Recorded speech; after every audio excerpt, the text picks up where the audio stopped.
Sebelum ditutup barangkali ada yang ditanyakan. Ustaz, Ustaz, kalau kita mimpi ketemu ruh orang tua kita atau guru kita, yang saya tanyakan itu benar-benar ruhnya orang tua kita atau guru kita. Yang kedua, pada saat kita sakaratul maut, katakan setan itu bisa menggoda kita, bahkan bisa menyerupai orang-orang yang kita cintai, Ustaz. Atau kita itu cintanya itu sul khotimah, kita itu nggak bisa mengucapkan kalimat satu, Ustaz. Gimana Ustaz penjelasan Ustaz? Jadi ketika mimpi ya, ra'yun fil manam ya, bahasa agamanya ra'yun fil manam itu kita mimpi ya. Kita sesekali mungkin didatangi dalam mimpi orang tua yang telah meninggal ya, atau kakek kita, atau mungkin guru-guru kita. Nah ini terlepas dari ruh apa tidak ya, perjumpaan di mimpi itu ya sah-sah saja, bisa terjadi. Yang penting tidak memberikan dampak negatif ya. Ya bisa saja, asli apa tidak wallahu alam ya, karena ada dalam kajian tasawuf tasyakulat ya. Tasyakulat itu ada makhluk Allah yang diberikan kemampuan memberubah dirinya, bisa meniru wajah-wajah orang lain. Tasyakulat ya.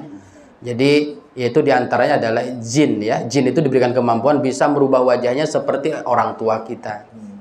Gitu ya. Jadi selama pertemuan itu dengan orang tua ya, di mimpi itu ya, kalau bahasa kita kangen-kangenan, ngobrol atau ada apa gitu ya, tidak memberikan dampak apa ya nggak apa-apa, tidak berpengaruh apa-apa. Tapi kalau sudah sampai kepada ada nasihat misalkan dari orang tua kita yang meninggal ngomong begini, nanti nak kamu kalau bangun bunuh kakak kamu. Nah ini udah masalah nih ya. Gitu. Ini sudah pasti dari zinnya gitu ya.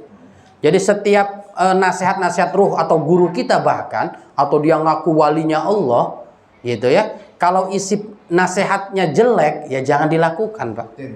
Betin. Jadi bertentangan dengan syariat apa tidak pesan-pesan ruh-ruh yang datang di mimpi kita itu.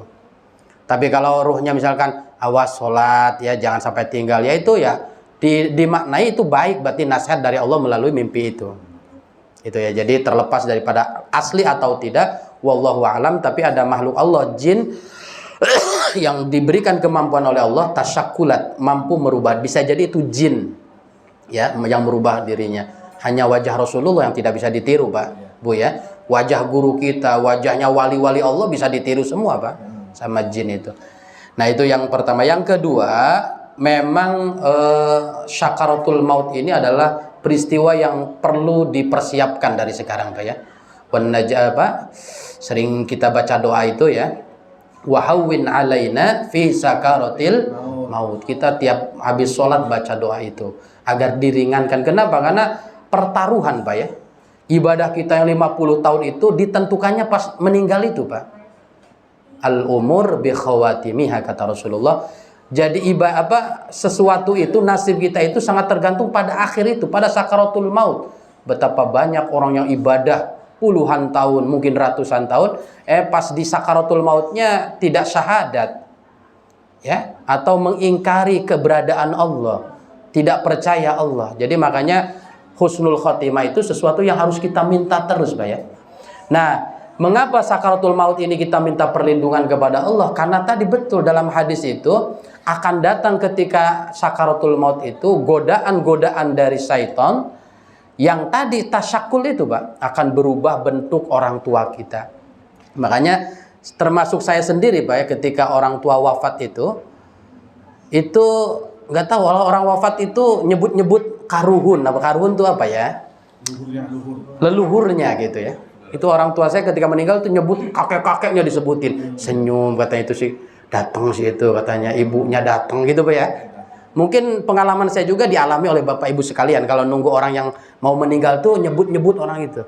Biasanya katanya mau dekat kalau gitu ya. Nah itu memang ketika sakaratul maut itu memang iblis itu, setan itu, gimana nih orang kira-kira tidak selamat nih. Kan buat teman saya nanti di neraka, yaitu didatangkan ke dia wajah-wajah leluhurnya yang nyuruh dia supaya tidak bersyahadat. Datang kakeknya udah, kamu tuh nggak usah syahadat lagi. Ini kakek udah mati ratusan tahun, akhirat itu nggak ada ternyata. Oh gitu Pak ya. Akhirat itu ternyata nggak ada, mendingan gua syahadat, udah mati aja udah. Syukur-syukur ya kafir aja sekalian. Makanya kalau dialami nanti ketika maut, datang ruh-ruh ya, atau arwah-arwah yang istri kita yang lebih dulu meninggal misalkan, atau suami ibu nanti yang udah bu gak usah syahadat lagi, udah nggak boleh, silakan didengarkan, tapi hati tetap la ilaha illallah Muhammadur Rasul. Itu ngerinya sakaratul maut itu apa? Digodanya itu sampai begitu iblis. Banyak cara untuk apa? Untuk menggelincirkan keimanan kita sampai didatangkan orang-orang yang telah wafat mendahulu kita, termasuk orang tua, kakek, dan bahkan guru kita, agar kita tidak lagi bersyahadat kepada Allah. Makanya ya doa Rabbana la tuzigh qulubana, kemudian wahawwin alaina fi sakaratul maut, ini harus menjadi doa wajib Pak ya, yang tidak boleh ditinggalkan minimal setelah sholat, minta perlindungan dari Allah ya. Bahkan sekelas Nabi siapa itu? Nabi Yusuf saja Pak ya, tawaffani musliman walhiqna bis-shalihin. Itu doanya Nabi Yusuf Pak. Nabi Yusuf itu nabi Bapak Ibu ya. Nabi itu pasti husnul khotimah, pasti Nabi itu imannya nggak main-main. Tapi salah satu doa yang selalu dibaca oleh Nabi Yusuf apa? Rabbi tawaffani musliman, ya Allah wafatkan aku dalam keadaan Islam. Nabi Yusuf aja masih baca doa husnul khotimah. Rasulullah di antara doa yang sering dibaca, ya muqallibal qulub sabbis qalbi ala dinika wa ala. Nabi itu nggak berhenti baca doa itu Pak. Nabi Yusuf baca Rabbi tawaffani musliman, Nabi kita Muhammad ya muqallibal qulub. Semacam seakan-akan Pak ya, seakan-akan mereka masih khawatir dengan akhir hidupnya. Kita yang belum pasti ada jaminan surga atau tidak, mestinya harus lebih khawatir ya tentang bagaimana akhir kita. Itu barangkali Pak ya.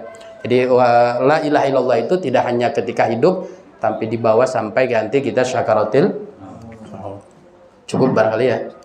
Wallahu a'lam bishawab. Wassalamualaikum warahmatullahi wabarakatuh.